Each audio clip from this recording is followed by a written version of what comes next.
মাসিকের কতদিন পর মা বোনেরা নামাজ পড়া শুরু করবে? অধিকাংশ মা বোনেরা যে ভুলটি করে থাকে, অনেক মা বোনেরা দেখা যায় নামাজ পড়া শুরু করে দিছে, তারপর আবার রক্ত বের হয়, অর্থাৎ রক্তের চিহ্ন দেখা যায়।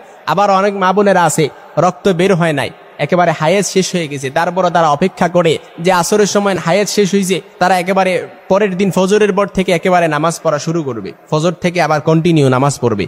অনেক মা বোন আছে, আমাদের মা বোনদেরকে বুঝতে হবে তাদের যে মাসিক হয়, যে রক্তটা বের হয়, এই রক্তটা হচ্ছে দুই ধরনের। একটা হচ্ছে হায়েজের রক্ত, আর একটা হচ্ছে ইস্তেহাজার রক্ত। হায়েজের রক্ত দেখা দিলে আপনি নামাজ পড়তে পারবেন না, কিন্তু ইস্তেহাজার রক্ত দেখা দিলে আপনি নামাজ পড়া শুরু করে দিতে হবে। অর্থাৎ হায়েজ শেষ হওয়ার পরে যে রক্তটা আসে সেটা হচ্ছে ইস্তেহাজার রক্ত। তখন আপনি চিনবেন কিভাবে যে কোনটা হায়েজের রক্ত, কোনটা ইস্তেহাজার রক্ত? লজ্জা নয়, এই বিষয়গুলো আমাদের জানতে হবে। এই বিষয়গুলো বোঝার জন্য আমি আপনাদেরকে একেবারে সংক্ষিপ্ত আকারে বলে দিচ্ছি। অর্থাৎ হায়েজের রক্ত কালচে আর ইস্তেহাজার রক্ত লাল, আর হায়েজের রক্ত ঘন হয় আর ইস্তেহাজার রক্ত পাতলা হয়। হায়েজের রক্ত দুর্গন্ধযুক্ত আর ইস্তেহাজার রক্ত দুর্গন্ধমুক্ত। অর্থাৎ হায়েজের রক্ত বের হওয়ার পর এটা জমাট বাঁধে না, কিন্তু ইস্তেহাজার রক্ত বের হওয়ার পর এটা জমাট বাঁধে। এর কারণ কি? এটা হচ্ছে শিরার রক্ত। হায়েজের কারণে সালাত নিষিদ্ধ হয়, আর ইস্তেহাজার কারণে সালাত নিষিদ্ধ হয় না। আপনাকে সালাত কন্টিনিউ করতে হবে, কিন্তু রক্ত বের হয়ে গেলে অজু ভেঙে গেছে, কিন্তু পরবর্তীতে আবার নতুন করে অজু আদায় করে আপনাকে আবার পুনরায় সালাত আদায় করতে হবে। এটা হচ্ছে মাসালা। কিন্তু এখন একজন নারী তার পবিত্রতা দুটো চিহ্নের যে কোনো একটির মাধ্যমে জানতে পারবে। অর্থাৎ একজন নারী পবিত্র হয়েছে কিনা, এটা কি হায়েজের রক্ত না ইস্তেহাজার রক্ত, এর দুটো চিহ্ন আছে। এই দুটো চিহ্ন দ্বারা সে বুঝতে পারবে কোনটা পবিত্রতার রক্ত, কোনটা অপবিত্রতার রক্ত, সে এখন পরিপূর্ণ পবিত্র কিনা। এর দুটোর মধ্যে একটা হচ্ছে শ্বেতস্রাব, যেটাকে আল কাসাতুল বাইদা বলা হয়। অর্থাৎ তাহলে এক ধরনের সাদা তরল পদার্থ যা জরায়ু থেকে বের হয়, এটি পবিত্রতার একটি চিহ্ন।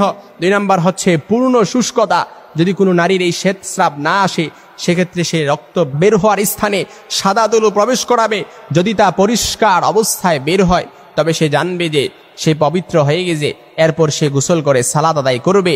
আর যদি তুলো লাল, হলুদ, খয়েরি রঙের বের হয়, তাহলে সে সালাত আদায় করবে না। আম্মাজান আয়েশা সিদ্দিকা রাদিয়াল্লাহু তাআলা আনহার কাছে মহিলারা পাত্র করে তুলো পাঠাতেন, যাতে হলদে রং এর সাদা স্রাব থাকতো। তিনি আয়েশা রাদিয়াল্লাহু তাআলা আনহা বলতেন, আপনারা শ্বেতস্রাব না দেখা পর্যন্ত তাড়াহুড়া করবেন না। এটি বর্ণনা করেছেন আল বুখারী মুআল্লাক হিসাবে। অর্থাৎ আমাদেরকে বুঝতে হবে যে কোনো মহিলা যদি নামাজ পড়া শুরু করে দেয়, যখন কোনো নারীর মাসিক হয়, তখন তা থেকে তার পবিত্রতার চিহ্ন হলো রক্ত পুরোপুরি বন্ধ হয়ে যাওয়া। তা কম বেশি সময়ের জন্য হোক না কেন। ফকিগণের অনেকের মত হচ্ছে মাসিকের সর্বনিম্ন সময় হচ্ছে 1 দিন 1 রাত, আর সর্বোচ্চ সময় হচ্ছে 15 দিন। ইমাম ইবনে তাইমিয়া রাহিমাহুল্লাহর মতে মাসিকের সর্বনিম্ন সর্বোচ্চ সময়ের কোনো নির্দিষ্ট সীমারেখা নেই, বরং যতক্ষণ তার মধ্যে মাসিকের বৈশিষ্ট্যগুলো বিদ্যমান থাকবে, তখনই সেটা হায়েজ বা মাসিক হিসেবে গণ্য হবে।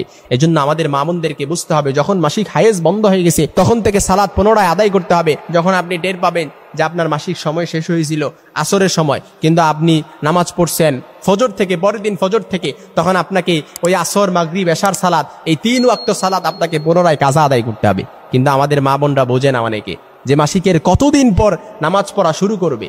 আমাদের মা বোনেরা অনেকেই এই জায়গায় এসে ভুলটা করে থাকে।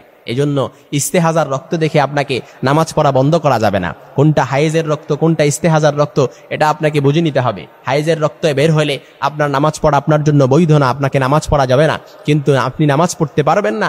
কিন্তু যখন ইস্তেহাজার রক্ত বের হবে, তখন আপনাকে রক্ত বের হলে অজু নষ্ট হবে, কিন্তু পুনরায় অজু করে আপনাকে সালাত আদায় করতে হবে, কারণ এটা তখন আর হায়েজ হিসাবে গণ্য হয় না। এই জন্য এই বিষয়গুলো লজ্জা নয়, আমাদের মা বোনদেরকে অবশ্যই